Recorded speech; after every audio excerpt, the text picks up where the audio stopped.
Greetings, welcome to another edition of the Friday 13th YouTube channel. Today we're going to be talking about the new album by the Dead Daises. It's called Radiance and it's out in October. Now, the band were formed back in 2012 by guitarist David Lowe, who's a fantastic guitarist. He's a bit of a millionaire from Australia and he's met some interesting musicians along the way. But when they first started out, he got together with Richard Fortus from Guns N' Roses. We also have John Stevens from NXS Noiseworks. Also Daryl Jones, who was with the Rolling Stones, and Dizzy Reed from Guns N' Roses. As we all know, many years later we had people like Marco Mendoza from Thin Lizzy Whitesnake involved with the band, along with people like John Tempesta, who was with the Cult, Testament and Exodus. And the list just went on and on and on, but the main vocalist that was involved with this band in the early days was John Cobar, who was with the Scream and Motley Crue. Most of you will know this guy. So David Lowe was in a band called Mink, and he was involved with a guy called John Stevens, and both of them started writing material together. As we all know, the material was pretty good back in the day, but it got a lot stronger in later years. Now, the band's debut album was released in 2013 on Spitfire Records, and it was a self-titled album. Now, for the debut album, the musicians that were involved on this record were John Stevens on vocals and guitars. We have David Lowe on guitars, still with the band, it's his baby. We have John Fields on bass, Kevin Savigar, who plays the keyboards. We have Dorian Crozat on drums. Now, the debut album was a pretty cool album. It had that hard rock element, and a lot of people thought that this would just be a project, a one-off, but it soon became apparent that the band were going to be continuing writing stronger songs and better albums in the near future, which they have done. Now, the debut album had that vibe of Whitesnake and Deep Purple, and received some fantastic album reviews worldwide. Now, not many people would think that this band were going to continue, but like the debut album was a fantastic album. It got some really good reviews, and so David decided to carry on and find other musicians to carry on with future albums. Now, this debut album also had a little hint of the Black Crowes, so if you like the Black Crowes, Deep Purple and Whitesnake, this is definitely a debut album that you're going to want to check out. In 2019, the band recorded their second album, released it. It was called Revolution. A pretty good album, a lot more better than the first album. I think the band were trying to find their roots on this, and they did really well. So on the second album they had some lineup changes. We had John Cobar on vocals, we had David Lowe, as we all know, still in the band, we had Richard Fortus, we had Dizzy Reed, we had Marco Mendoza on bass, and we had Jackie Barnes on drums. Now, in 2016, the band released their next album, Make Some Noise, on Spitfire Records. This is where the band started to get really interesting with a fantastic lineup. So on the third album, we had Doug Aldrich, fantastic guitarist, as we all know, has been with Dio and Whitesnake, but he's also been in Bad Moon Rising and the band called Lion. So also on this album, we have Marco Mendoza, and we have drummer Brian Tichy, as we all know, again been with Whitesnake. And in 2019, the band released their next album, which was called Burn It Down. This was also released on Steamhammer Records as well as Spitfire. This album would see Brian Tichy leave the band and would be replaced by Dean Casanova.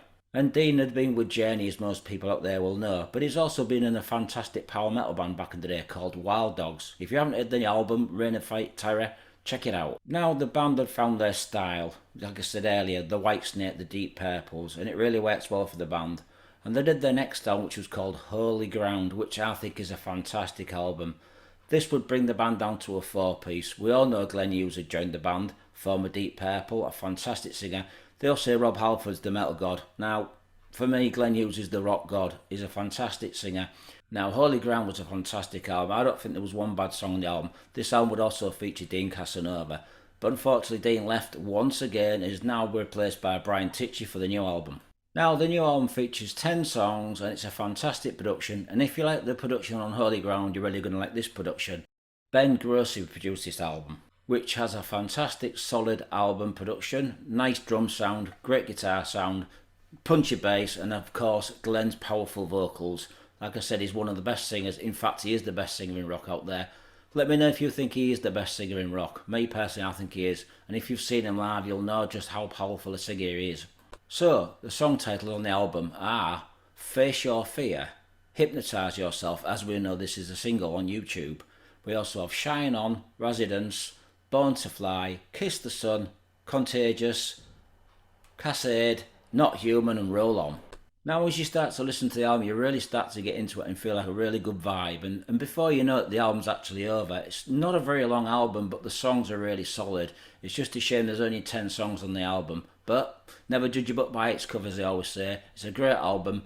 Me personally, I think Holy Ground has still got that slight edge on this new album, but this new album is really fantastic. If you like the last album, then you're really going to love this one. The first track is Face Your Free. I really like this because it kind of reminds me of a Glenn Hughes album.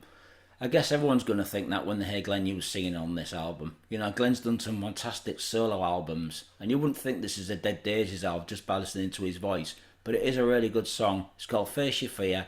Like I said, the second song, Hypnotize Yourself, is a YouTube video. Fantastic song. If you've already heard it, you'll know how good it is.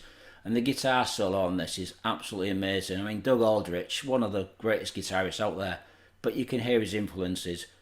Y&T, Dave Manchetti, John Sykes, Gary Moore. Those influences are definitely in there. And now the next song's called Shine On. This is a bit more of an up-tempo song. Gets going, like this could have been probably the first song to open up the album, but it's still a good song. It's catchy and it's up-moving song. So if you like the up-moving songs with a better pace, this is a really good song to check out. Title track, Radiance. This kind of reminds me of the Black Sabbath album that Glenn Hughes did. The Seven Sign, or maybe one of Tony Iommi's solo albums. I think it's more directed towards the Tony Iommi albums that Glenn Hughes sang on. Title track, great song, it's called Radiance.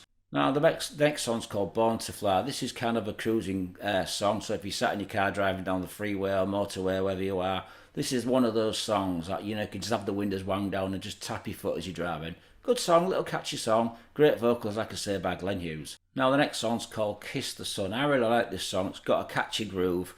Glenn's vocals are fantastic. Nice little guitar solos going on here. Some really good drum patterns. Great bass playing by Glenn, as we all know. Now I like Glenn Hughes' bass guitar in this song. It's got a really dirty, punchy sound, and it goes really well with the kind of detuned guitars on this song. Now the next song, Courageous, is a pretty cool song. It's not the best song on the album, but it's got a really good groove. Like I say, Glenn's vocals are shining through. So is the guitar, and I mean, Doug Aldrich is a fantastic guitarist. Not only forgetting that, David Lowe is a great rhythm guitarist too. The next song, Cascade, is a really good song. It kind of reminds me of the Tony Iommi album that Glenn Hughes sang on. Like I said, he did 2 albums with Tony Iommi. Focus was one of them. And also the album The Depth Sessions. Now the next song is called Not Human. This kind of, like I said, reminds me of the Deep Purple, the White Snake. But it also reminds me a little bit of Europe, when Europe went dirty and heavier in sound. Now the last song's called Roll On. This is like a semi-ballad. A fantastic song to end the album. It's catchy, it's got a nice melody, got some fantastic vocals, and it does pick up towards the end, but it's a semi-ballad, and it's a great song to end the album. Now I really think this album is a really cool album. I still think that the Holy Ground has got the edge on this, only slightly, but don't be put off by that, because I think Radiance is a really good album. It's got some fantastic songs, great playing, nice production. It's a really well worth thought out album that needs to be heard. So I'm going to give this album 5 out of 5. Go and check them out live. They are touring soon with the UK and Europe with the band FM. Thanks for watching this review. Stay metal and be safe, metalheads.